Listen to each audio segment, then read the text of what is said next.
Hey guys, Jason Law, my co-host Rich, and we're in Victory Brand Studios. And today, Rennick showed up and he won't go away. And then we've got a new guest that's got some great information on Rich. And Rich isn't in here right now and doesn't know it's coming. It's not always fun and games for first responders. 05 Central, you show me in pursuit. But sometimes it is. Oh my God, he's not wearing pants again. Sometimes it's dangerous. Flipping around, look out, look out, look out. Sometimes it's not. Antler Boulevard for a snake in a house. And sometimes it's just plain stupid. Chihuahua in his lap on a lawnmower. This is the stupid side of first response. Dispatch, do I really have to go to that? This is Code 0.5.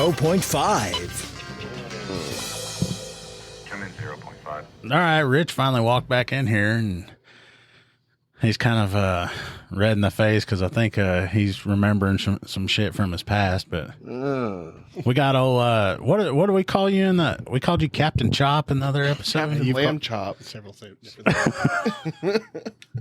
But apparently, Chop and Rich have some history, and Rich forgot all about it. Kind of go there. Yeah. Yes. Mind you, I was just reminded of this like 2 seconds before he hit record. And it's the greatest thing I've ever heard. It's not. Yes, it's freaking awesome. No, it's not. So it was your first agency you ever worked at, right? Right. Yeah, very first agency I ever worked at. I had worked as a medic a little bit for them, then transitioned. It was about the time I was transitioning from EMS to law enforcement, and that's where I met Rich. I don't even want to go. I don't even want to be here right now. I want to go home. I mean, this is circa 2014-ish, I would imagine. 15, something like that. It's hot in here. We were all debating if he'd come back out of the bathroom. Yeah, I was debating. I was like, no, I have to. Otherwise, I'm never going to hear the end of it. Well, just to refresh your memory here. Oh, God. I was working. I'd worked there for about a year. A very small agency, handful of officers. I was at the position of what you would call assistant chief, but I mean, it was just like the 2 of 4 guys or whatever. So Yeah. The chief at the time had his own issues, and there was a city council meeting, and he was relieved of his duties. Well, that night they approached me, a new city manager I'd never met, telling me he'd heard great things. He wanted to know if I'd step in and be their police chief. I politely declined. Told him I'd rather not, just keep doing what I'm doing, and went home that evening. Rich had worked for us for a little bit at that point too. Anyway, I went home, and that evening I got a call from Rich, and someone may have already told me that you had accepted the chief's job, or vice versa, or maybe you told me, I can't remember, but you called me and you seemed a little hesitant. I said, well, are you calling me to let me know that my services are no longer needed, or what's the deal? And he got real quiet. And he goes, yeah. I said, okay, man, just I figured it was coming. Come on. Well, they came by, and I gave them my badge, gun, equipment, all that kind of stuff. And I felt so bad for him for having to fire me like that. Jeez. The only time I've ever been fired. Actually. God. In my 41 years of life.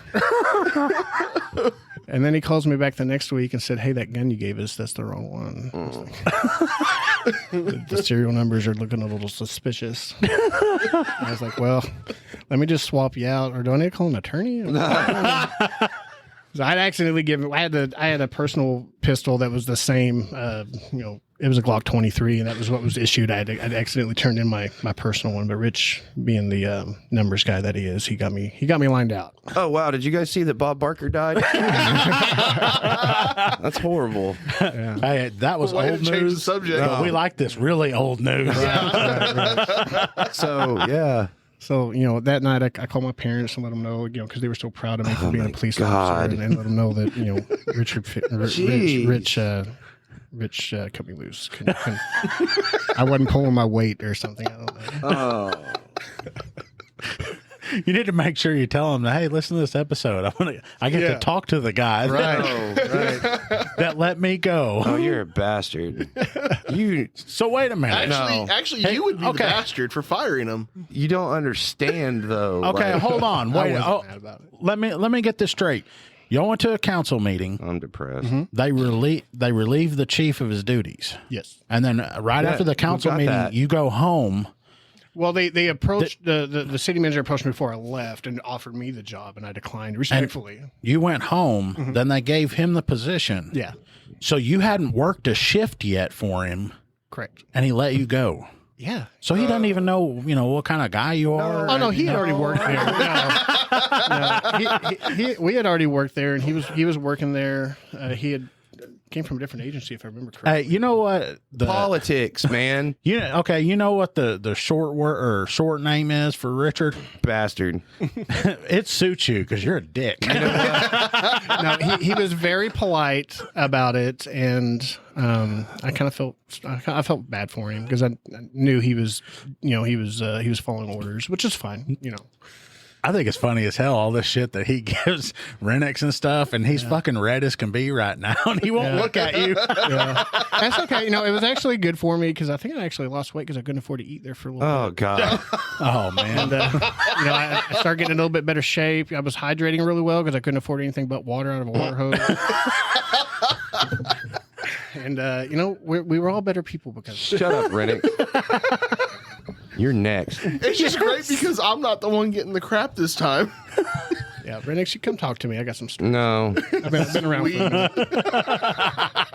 you're suspended. Give me your stuff, your phone, all Better of it. watch it. Oh, wait. I'm having PTSD because you're asking him to turn your stuff in. I thought you had changed.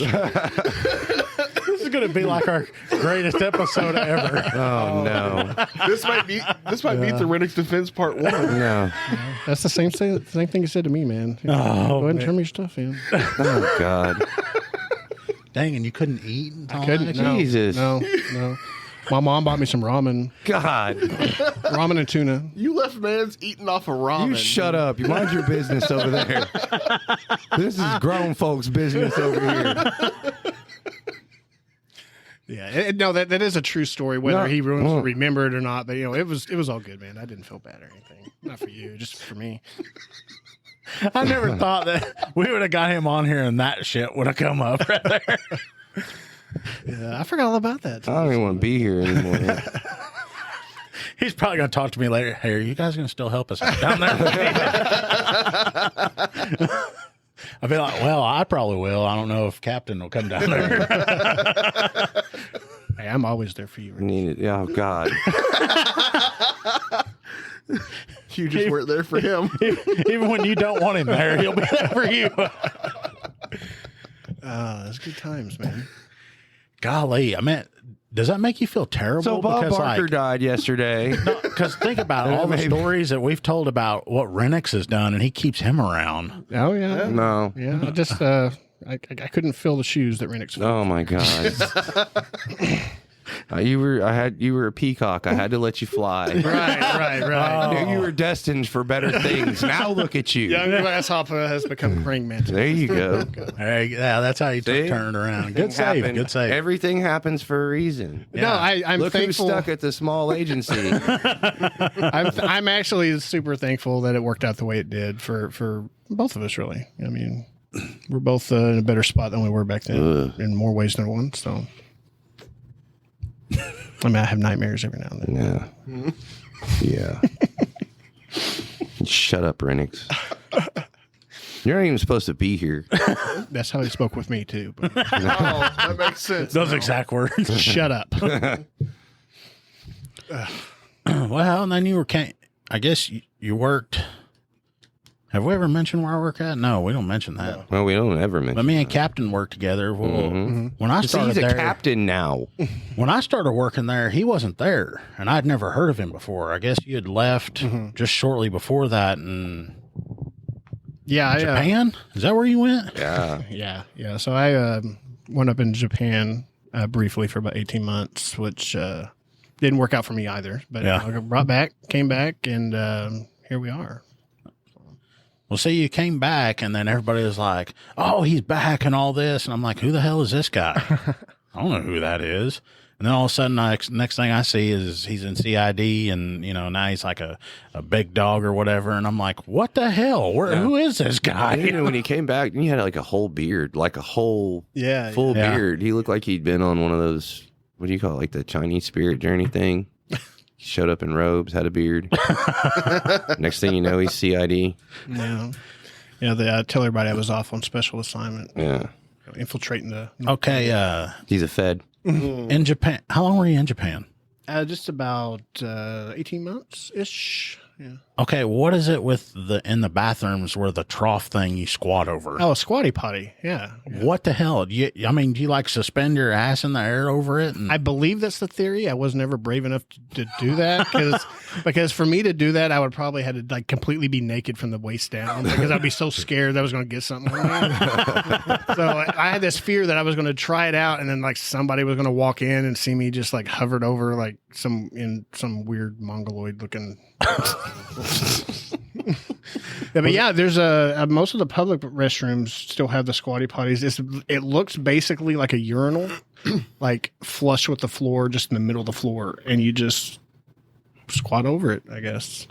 Yeah. A friend of mine went to Japan for a little while, and he come back telling us all these like things that we do that are different from them. Because like one of the things that really jumped out at me, mainly because I like food, but it makes sense though. Like when they wake up, their biggest meal of the day is breakfast.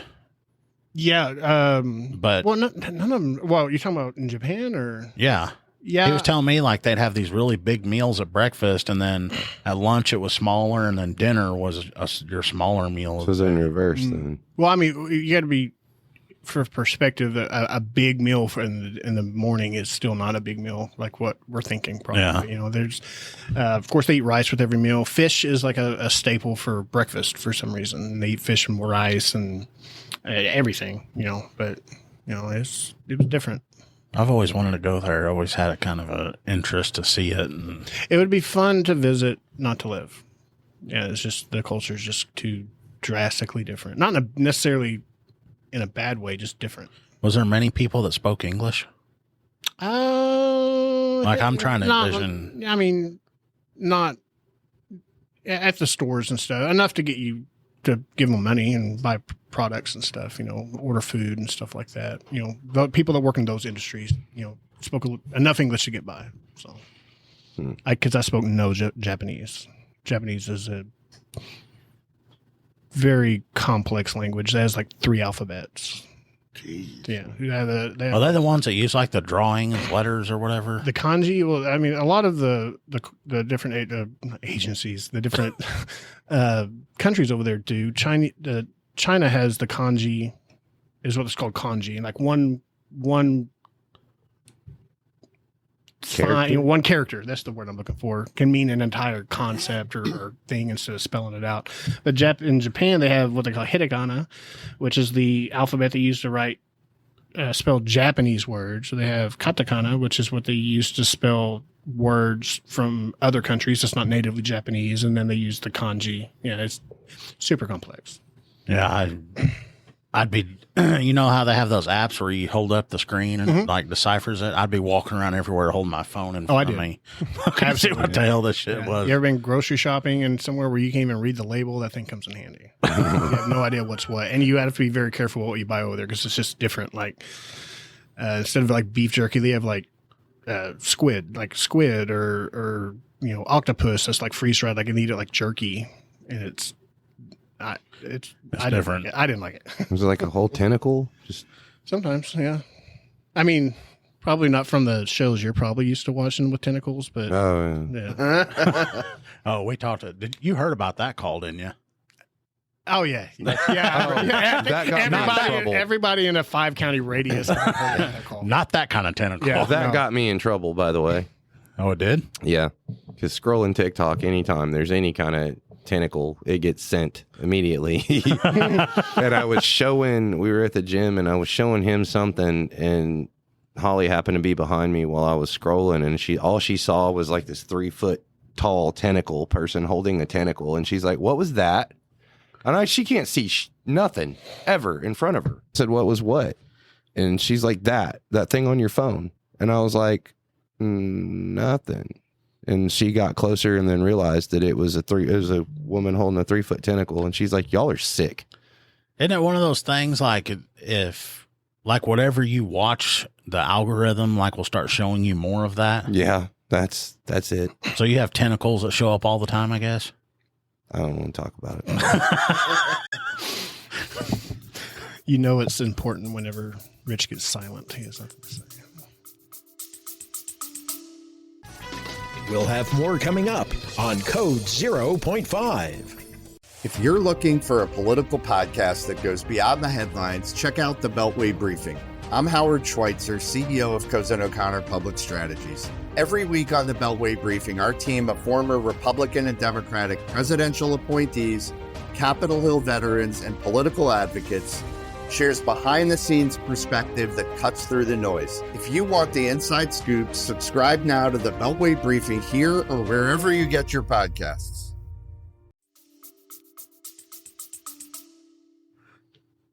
That's I don't even want to. I told you I don't even want to be here.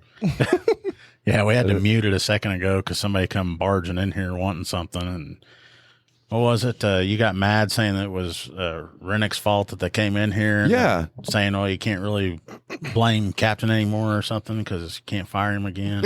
Oh, no. Wasn't that?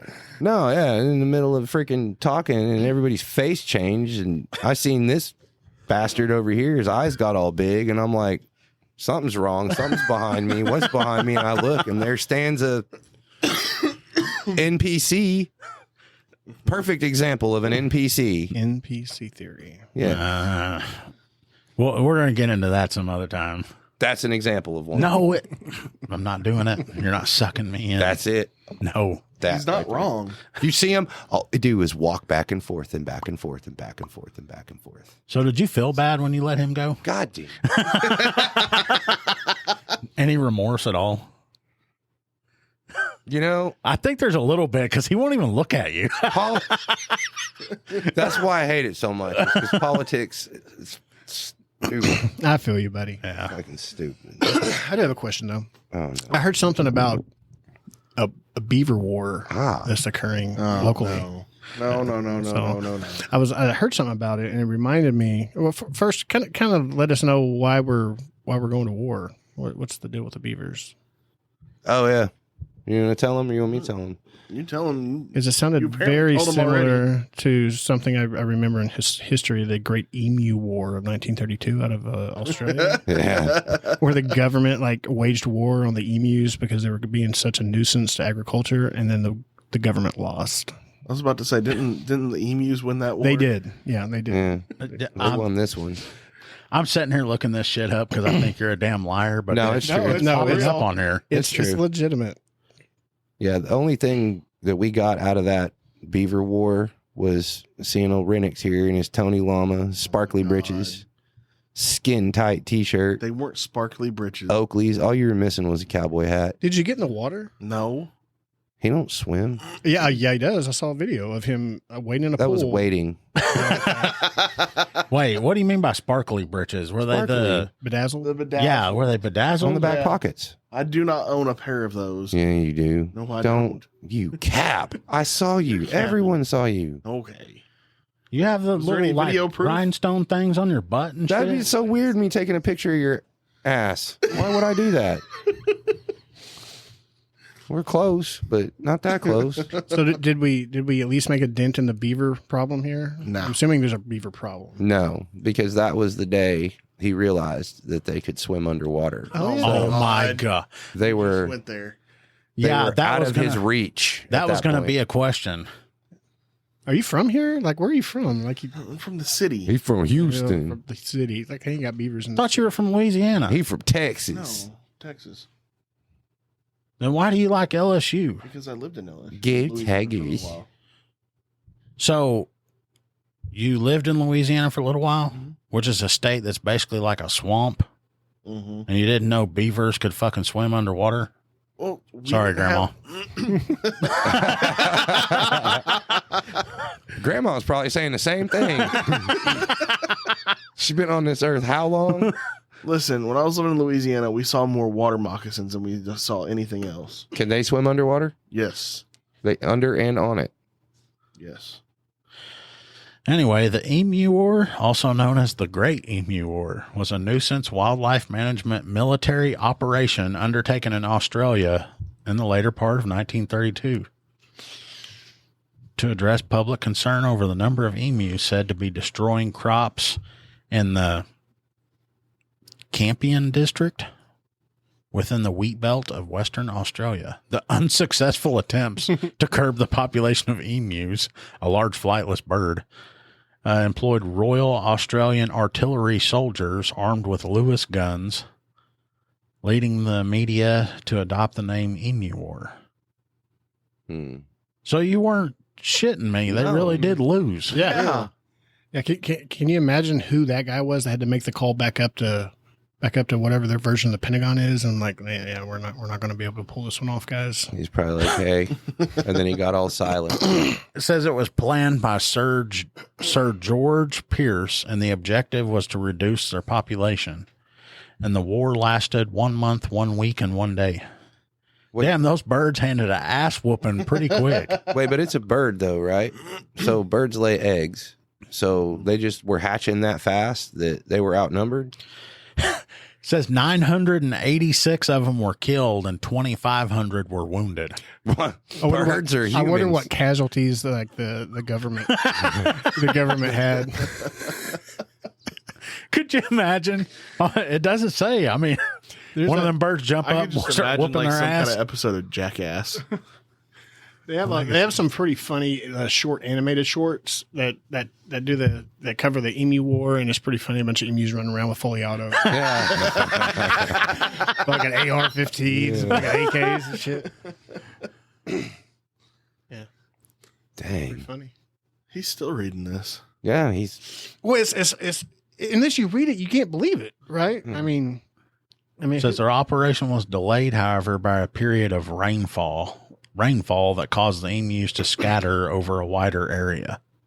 I mean, we're talking 1932. I mean, they have there's planes. Yeah, why didn't they just drop a bomb on them or something? Yeah, just fly. That's such American thinking too, I guess.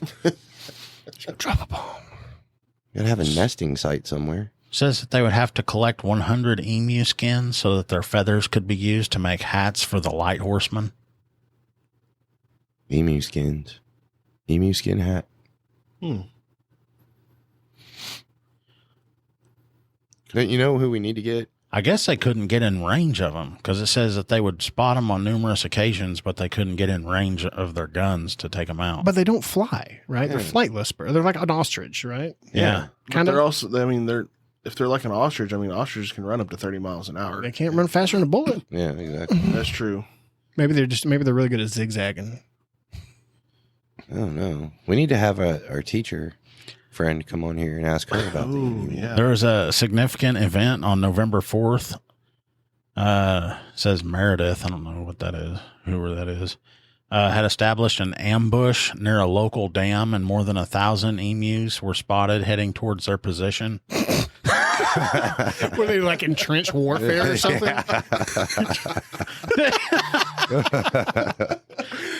This time, the gunners waited until the birds were in close proximity. Didn't fire till before the whites of their eyes. Before opening their gunfire.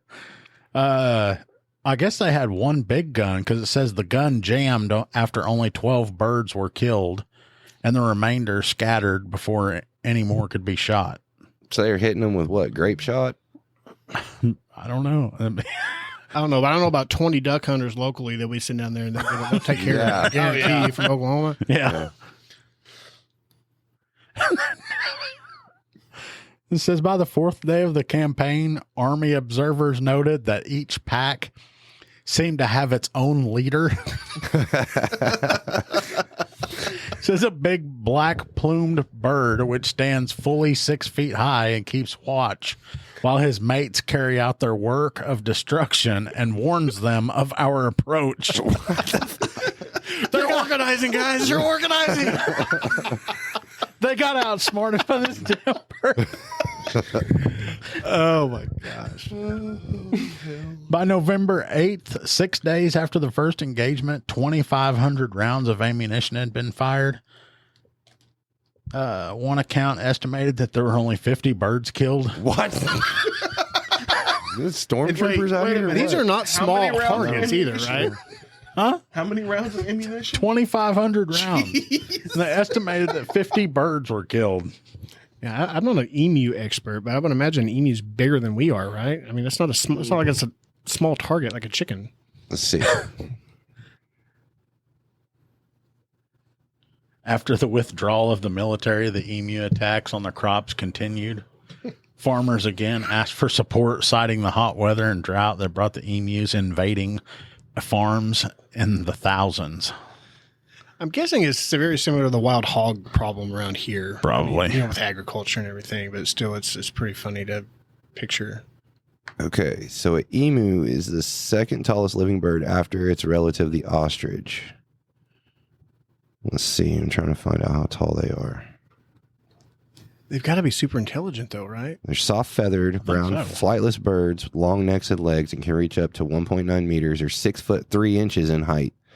Emus can travel great distances and, when necessary, can sprint 48 kilometers or 30 miles per hour. They forage for a variety of plants and insects, but have been known to go for weeks without eating. They drink infrequently, but take in copious amounts of water when the opportunity arises. So they're kind of like Australian camels.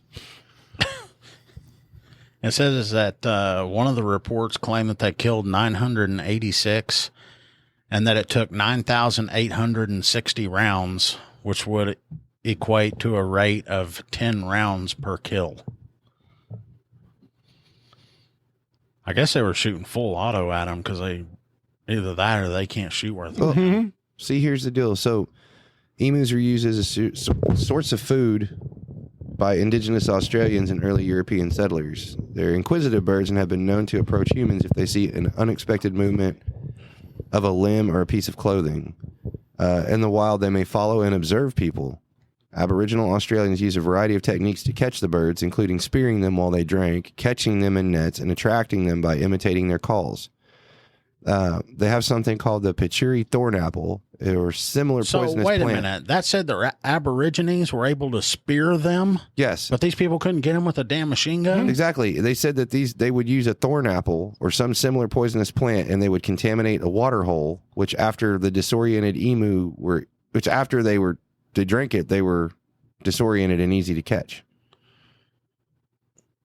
So why didn't they just hire the Aborigines to take care of it? Say that.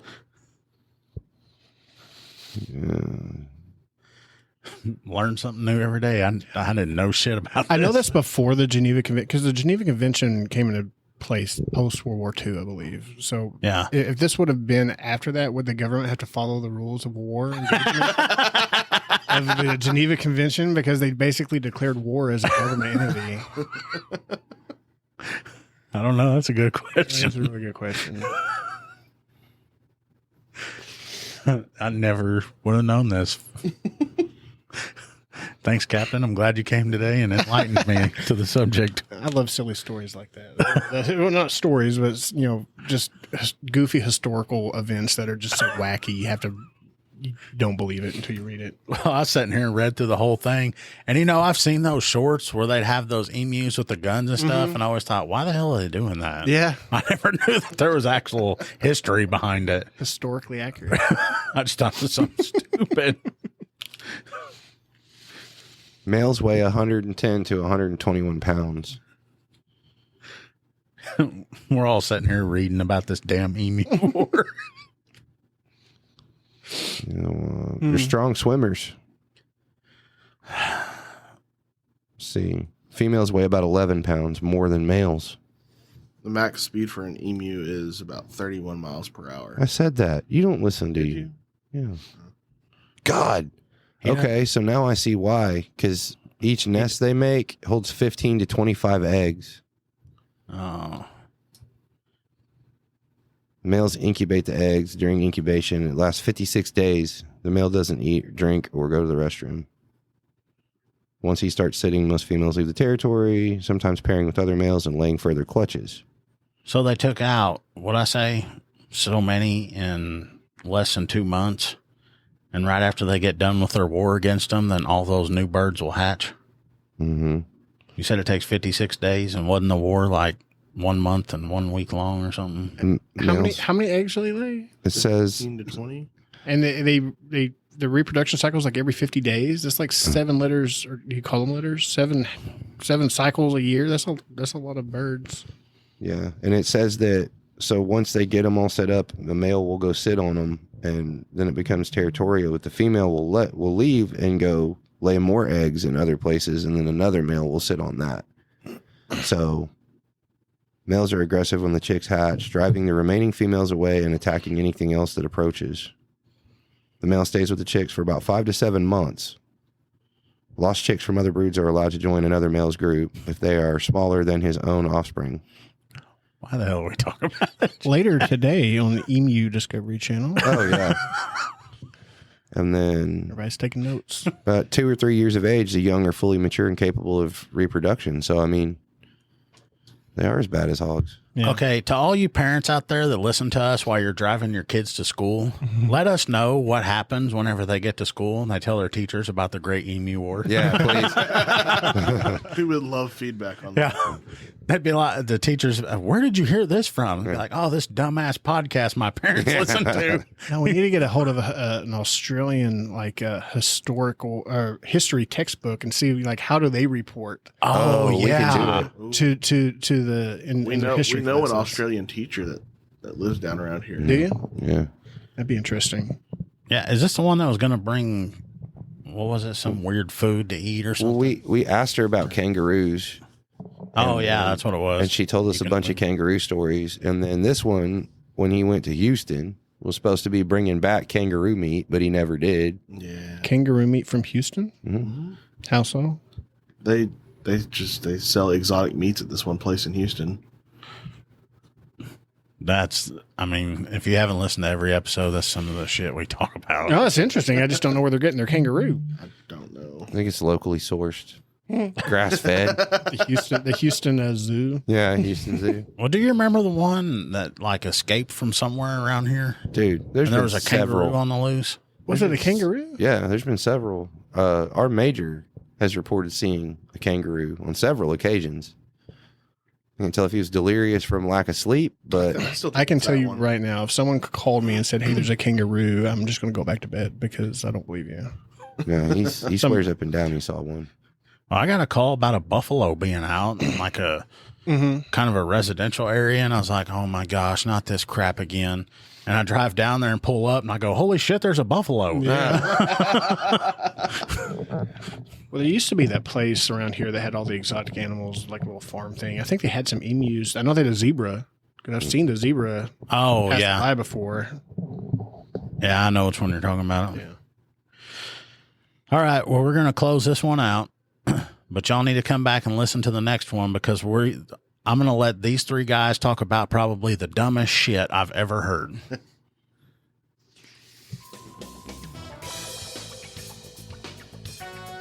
You have been listening to Code 0.5, the lighter side of police work. If you have ideas or suggestions for our show, we'd love to hear from you. Visit our website at code05.co. That's code05.co. And please consider making a donation at our Patreon page, patreon.com/code05. Be sure to use the digits 05. Thanks for listening to Code 0.5.